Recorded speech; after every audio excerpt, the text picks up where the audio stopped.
how to replace knock sensor bank 1 on a 2007 Chevrolet Impala 3.5 liters.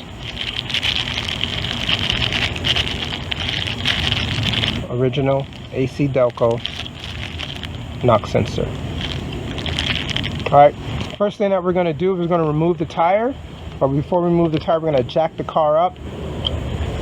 And once we jack it up, we remove the tire. And then within inside of the tire well, there is a deflector plate that we're going to remove. Alright, this should be a quick job, shouldn't take more than 30 minutes because knock sensor bank 1 is right within that wheel well. Alright, let's get to it. Okay, next, now that we have the jack secure and the car lifted to where the tires can come off, we're going to go ahead and use our impact to remove the 5 lug nuts. Alright, put it on a lowest setting in order to not break the lug studs, because when you're using an impact gun, that's what usually happens. The lug studs break off because of the high torque speed. So we're just going to do it at a slow rate. After they're broken, of course. Alright, so that's one. Let's get the other ones. Let's change our level to 3 to go ahead and break that nut on the star pattern. Alright, break it down low. Remove. Done. 2. So this is fairly quick when you have a impact gun.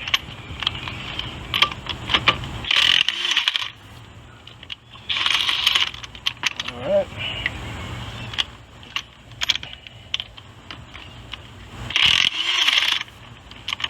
They actually already come off very quickly. Alright, this last one has actually a lock on it, so we'll go ahead and take that off. With the lock. Okay, first I'm just gonna put that in there first, seat it properly. Same thing.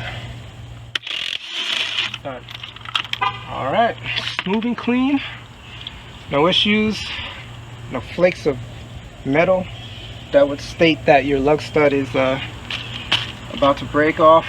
So that was pretty good. So let's go ahead and take this tire off. I'm going to set this tire aside.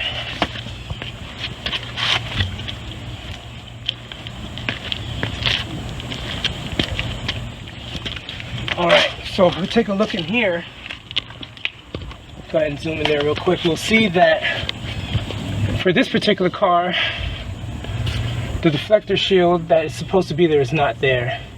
So that's just going to save us a little bit of time in regards to taking this knock sensor bank 1 off. Okay, so I do see it down there. Okay, so it's with a yellow covering.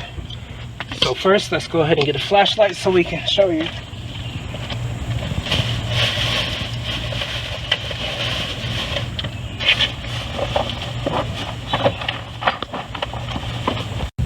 Alright guys, so that is the yellow covering that I'm referring to. That is the knock sensor. There goes a 13mm bolt, and there goes the connector. The yellow is the connector. So all I'm going to do is just reach in there and pull that connector off of the knock sensor, and then remove the 13mm nut. And once I remove that nut, just replace it with the one that I got from AC Delco, and then torque it down to 18 foot-pounds. It's very important to torque it down to the right specifications, because if you don't, here it goes right there once again. So you see my thing where I'm moving, that's the yellow connection, that is the knock sensor bank 1. Alright, we are in the wheel well.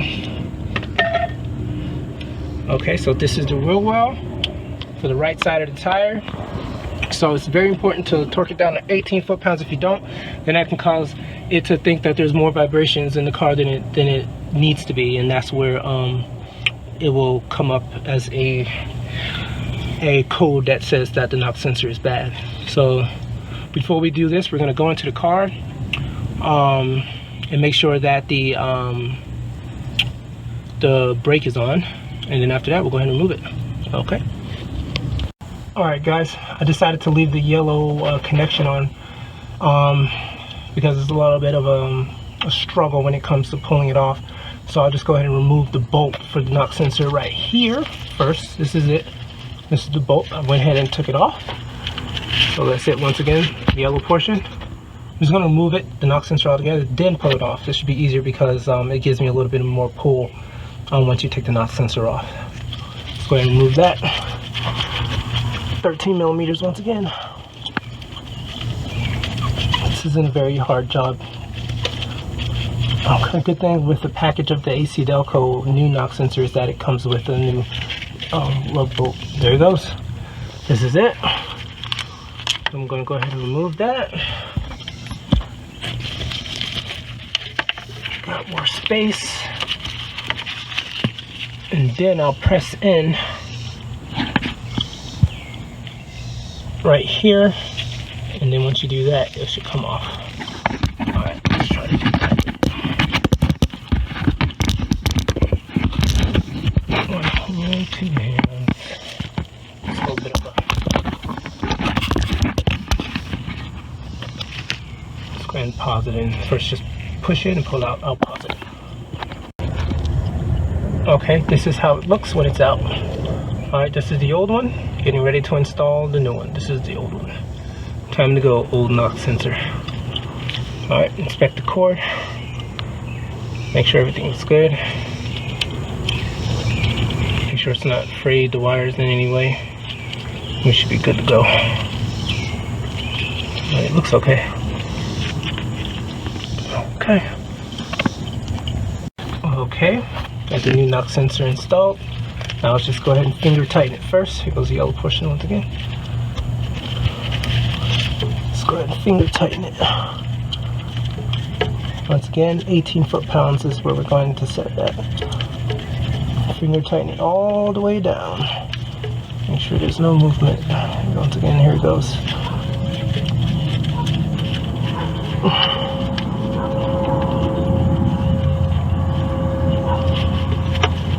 Okay, I've gone as far as I could go when it comes to the finger tighten. Now it's time to get my torque wrench.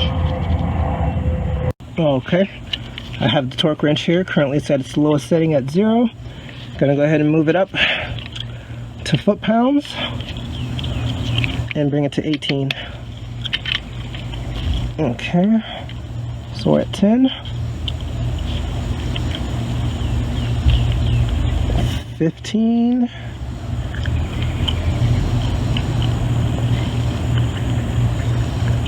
And then 3. Alright, that's 18.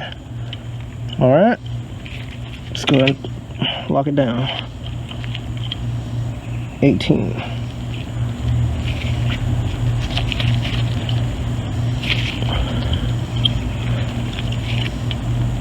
Alright, so that's as tight as it can go when it comes to the nut at the bottom. So now we're going to get to torquing. I'm going to go ahead and remove this portion.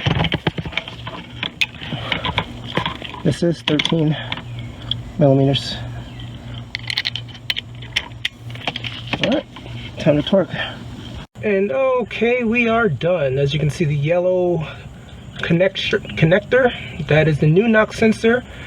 Now torque down to 18 foot-pounds. We are done. So now, all that is left to do is to place this 20-inch chrome rim back onto the car. Torque it down to 100 foot-pounds. Once we're done with that, we're going to use the bidirectional scan tool. We have this Autel MaxiPRO, and we're going to connect it to the car and see if there's any P codes in regards to this knock sensor issue. So currently it already has a history on it that mentions the P code from when it was previously scanned. So from here, let's go ahead and put the tire back, put the wheel back on, and lower the car and do what we have to do. Okay. Alright guys, I'm back. We went ahead and put the tire back on, torqued it down to 100 foot-pounds. So next up we're going to get into the vehicle and we're going to see if the check engine light is still there in regards to the knock sensor for bank 1. So let's go ahead and get started with that. Alright. So first we're going to get our bidirectional scan tool.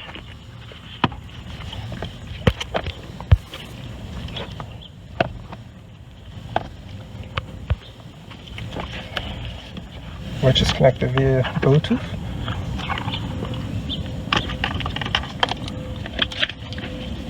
plug it into the OBD2 port. Make sure it's in correctly. Make sure it's seated. Gotta see the light illuminate. Now it's seated. Now we're gonna get our keys. You heard that beep? That tells us that it's connected. Now we're gonna turn the key to the first position, which is on, but it's not ignition on, it's just car on. Okay. Let's go ahead and close this door so the beeps aren't annoying.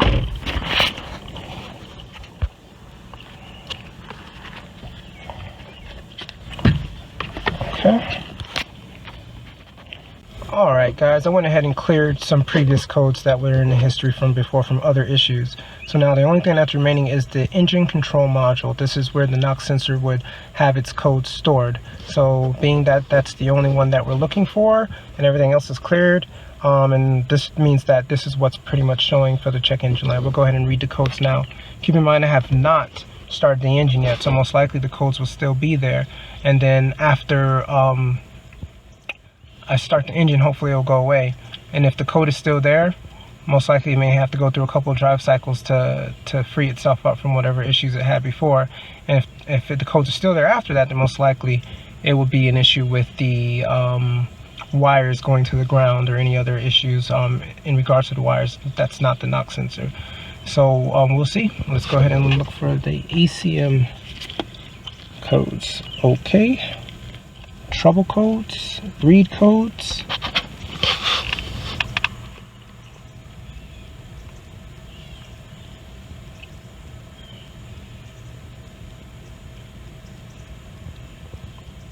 Okay, let's go to current, history, DTC.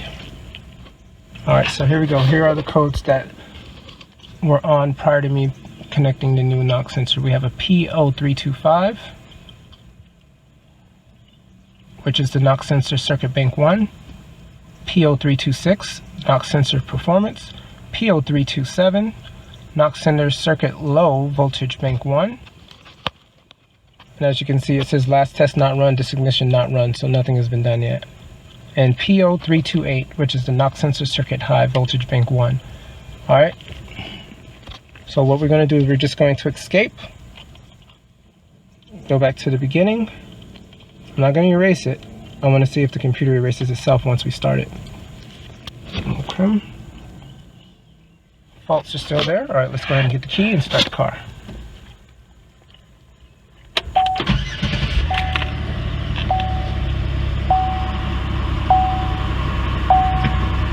Alright, just going to let it run. Going to escape out of here.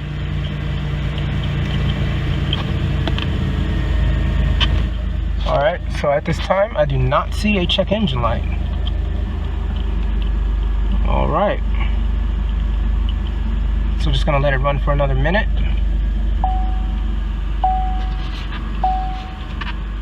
Let's put on my seatbelt for safety.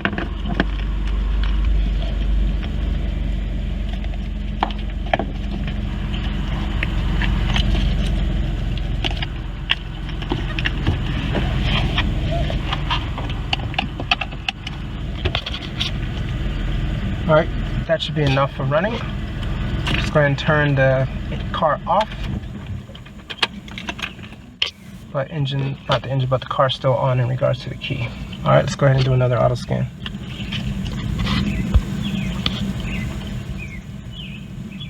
ECM, alt code 4.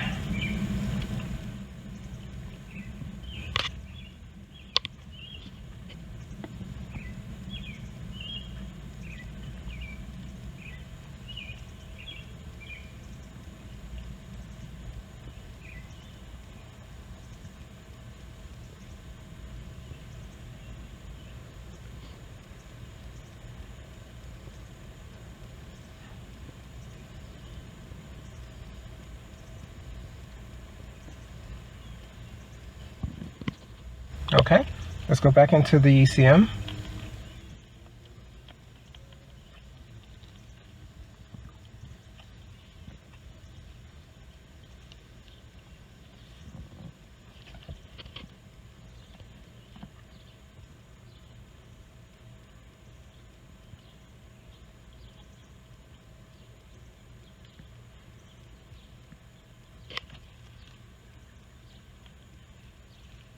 Okay.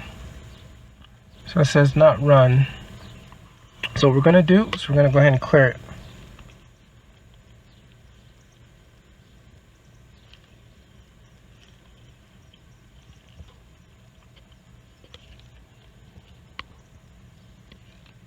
Okay, all the codes have been erased.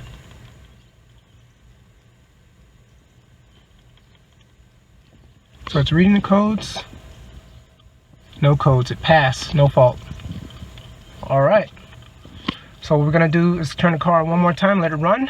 And we're going to run another series of scans to see if it comes back up. Okay. Check engine light came on, then off. But currently no check engine light, so that's a good sign once again. Let it run for another minute, and we'll see.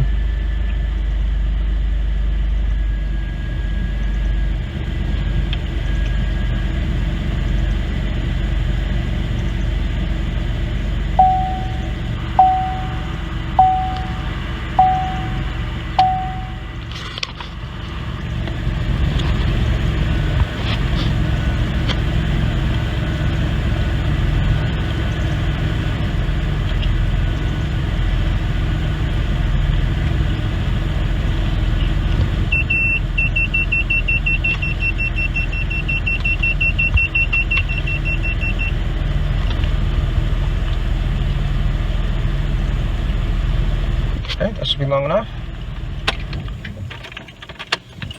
Let's go ahead and do another scan. This is just to double verify that this code is gone.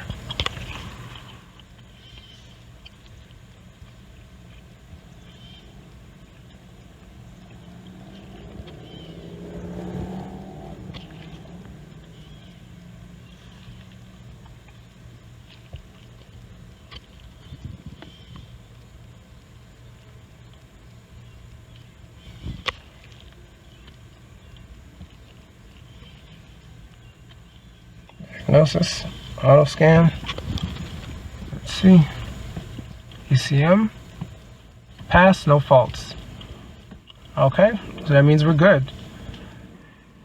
So once again, this fix was for the trouble codes in regards to the knock sensor bank 1 in this 2007 Chevrolet Impala 3.5 liters.